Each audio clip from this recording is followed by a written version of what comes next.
विजयनगर नाम के एक गांव में एनी नाम का एक आदमी रहता था। एनी वैसे तो काफी होशियार था और ऐसा कोई काम नहीं था जो वो नहीं कर सकता।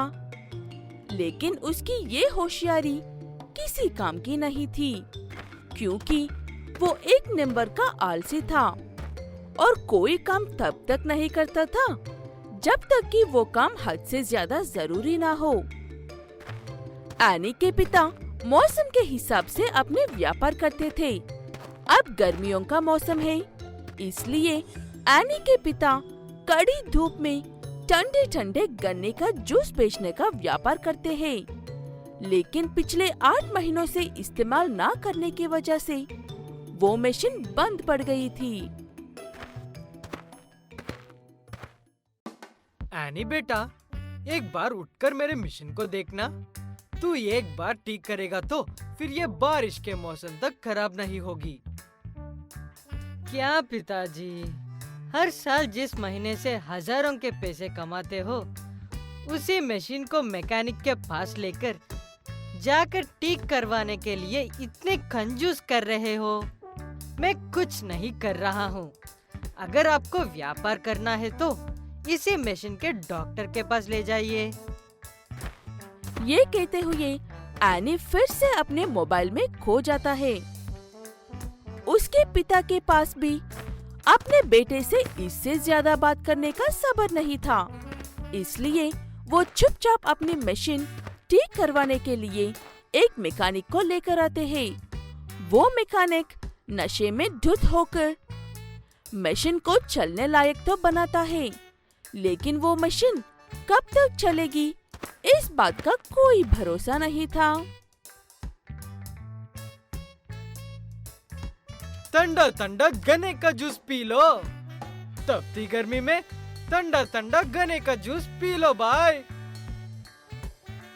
कोई कुछ भी कर ले या कोई कुछ भी कह ले, गर्मियों में तुम्हें देखकर ऐसा लगता है जैसे कि हमें ठंडी हवा देने वाले कूलर के सामने बैठते हैं।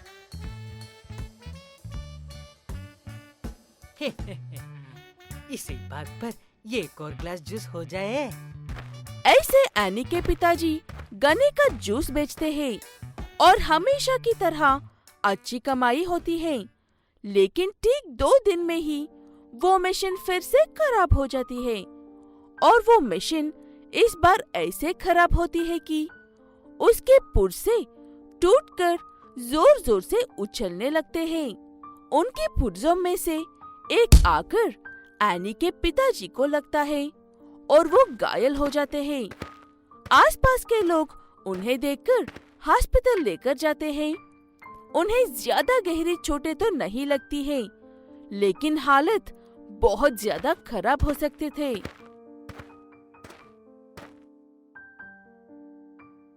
पिताजी, अब ठीक तो हो ना?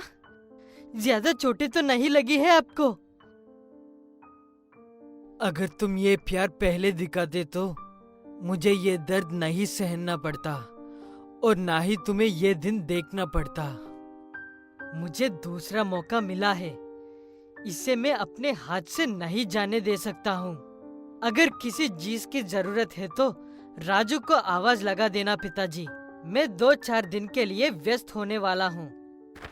ये कहते हुए एनी वहाँ से चला जाता है और अकेला ही जंगल से ढेर सारे बांस की लकड़ियाँ तोड़कर लाकर बहती नदी के किनारे पर उन बांस की लकड़ियों से एक गन्ने का जूस निकलने वाली मशीन बनाता है। उस मशीन को चलाने के लिए ना तो बिजली की जरूरत थी और ना ही किसी तरह के ईंधन की जरूरत थी। वो मशीन पानी के बहाव से चलती थी। क्योंकि वो मशीन गांव की आबादी से दूर थी, इसलिए एनी ग्राहकों के लिए उसी बांस से कुर्सियाँ और बड़ी बड़ी छतरियाँ भी बनाता है। इस सब में इतना वक्त लग जाता है कि एनी के पिताजी एकदम स्वस्थ हो जाते हैं। पिताजी, चलिए, आपके लिए मेरे पास एक बहुत ही बड़ा सरप्राइज है। लगभग 1 महीने से भी ज्यादा वक्त से बीमार था मैं। जब बीमार था तब कहाँ गया था? अब याद रहे हैं तुझे पिताजी? पिताजी, मैं वादा करता हूँ कि अगर आपको मेरा सरप्राइज पसंद नहीं आया तो मैं अपना आलस छोड़कर अपनी हार बात मानूंगा। ये कहते हुए एनी अपने पिता को खुद की बनाई हुई गन्ने की मशीन के बारे में बताता है और सारी बात बताता है कि कैसे उसने अकेले ये सब किया है। उसकी बात सुनकर एनी के पिता के आंखों में आंसू आते हैं। मुझे पता है कि मेरा बेटा कितना काबिल है, लेकिन वो अपने आलस के चक्कर में अपना नाम खराब कर रहा है। लेकिन अब से ऐसा नहीं होगा। हम दोनों मिलकर साथ काम करेंगे अब से। ओ पिताजी, किधर फ्री हो रहे हो? आपकी परेशानी दूर हुई है और मेरा काम खत्म हुआ। अब मुझे बहुत अर्जेंट काम, सोने के लिए जाना होगा। चंदा अपनी बेटी कोमल के साथ दिल्ली शहर में रहती थी। चंदा बहुत ही गरीब थी। वो घरों में खाना बनाने और झाड़ू पोछे का काम किया करती थी। चंदा की बेटी कोमल पढ़ाई में बहुत होशियार थी। एक दिन कोमल अपनी माँ से बोलती है, माँ, पता है आज हमारे स्कूल में एक डॉक्टर आंटी आई थी।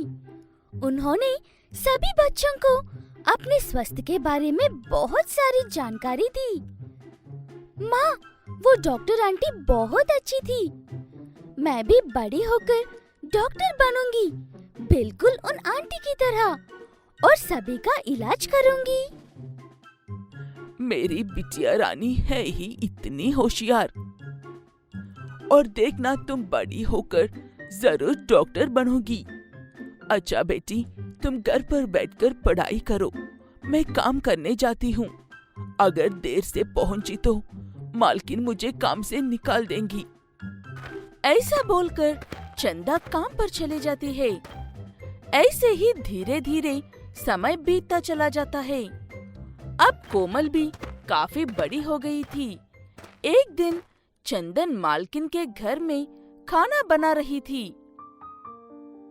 इतने में अचानक से चंदा के सीने में बहुत तेज दर्द होता है।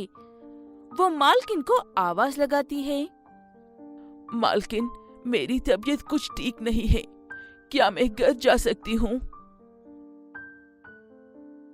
हे भगवान, अभी तो घर का सारा काम पड़ा है। चल, अब कर भी क्या सकते हैं। तू घर जाकर आराम कर, पर हाँ, डॉक्टर से दवाई जरूर ले लेना और कल टाइम से काम पर आ जाना। फिर चंदा घर आ जाती और अपनी बेटी कोमल को अपनी तबीयत के बारे में बताती है। हे भगवान, माँ, तुझे कितनी बार कहा है कि अपना ध्यान रखा कर, पर तू है कि मेरी सुनती ही नहीं। फिर कोमल चंदा को डॉक्टर के पास ले जाती है। डॉक्टर चंदा को दवाई देते हैं और घर में आराम करने की सलाह देते हैं। माँ, जब तक तू पूरी तरह ठीक नहीं हो जाती, तब तक बस घर में आराम करेगी। अरे बेटी, अगर मैं काम पर नहीं गई तो मालकिन मेरी पगार काट देगी, और फिर तेरी पढ़ाई और घर का खर्चा कैसे चलेगा? माँ, काम पर मैं चली जाऊंगी और तू मेरी पढ़ाई की चिंता मत कर, वो मैं सब देख लूंगी। तू बस अपनी तबीयत का ध्यान रख। ऐसा बोलकर कोमल अगले दिन से मालकिन के घर काम करने चली जाती है और घर आकर रात को पढ़ाई करती है। एक दिन कोमल मालकिन के घर का काम जल्दी खत्म कर देती है और बोलती है, आज तो काम जल्दी हो गया। अब मैं यही कोने में बैठकर थोड़ी पढ़ाई कर लेती हूँ। वैसे भी कुछ ही दिनों में एग्जाम शुरू होने वाले हैं। फिर कोमल वही एक कोने में बैठकर पढ़ाई करने लगती है कि तभी वहाँ मालकिन आ जाती है और कोमल से बोलती है, कोमल, यहाँ कोने में बैठी क्या कर रही हो? मालकिन, मैं पढ़ाई कर रही थी। वो क्या है कि कुछ ही दिनों में मेरा एग्जाम शुरू होने वाले हैं। फिर मालकिन कोमल की किताबें देखने लगती है और हंसते हुए कोमल से बोलती है, अच्छा, तो तुम डॉक्टर बनना चाहती हो? अरे जरा देखा है अपने आप को, तुम एक काम वाली और चली हो डॉक्टर बनने। अरे पता भी है कि डॉक्टर बनने के लिए कितनी मेहनत करनी पड़ती है और कितने पैसे चाहिए होते हैं।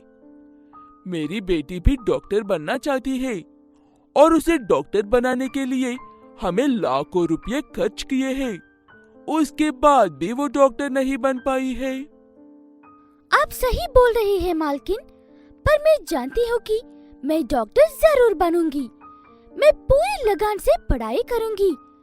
मालकिन, मैं काम वाली और गरीब जरूर हूँ, पर डॉक्टर बनने के लिए मुझे पैसों की नहीं बल्कि सच्ची लगन से पढ़ाई करने की जरूरत है।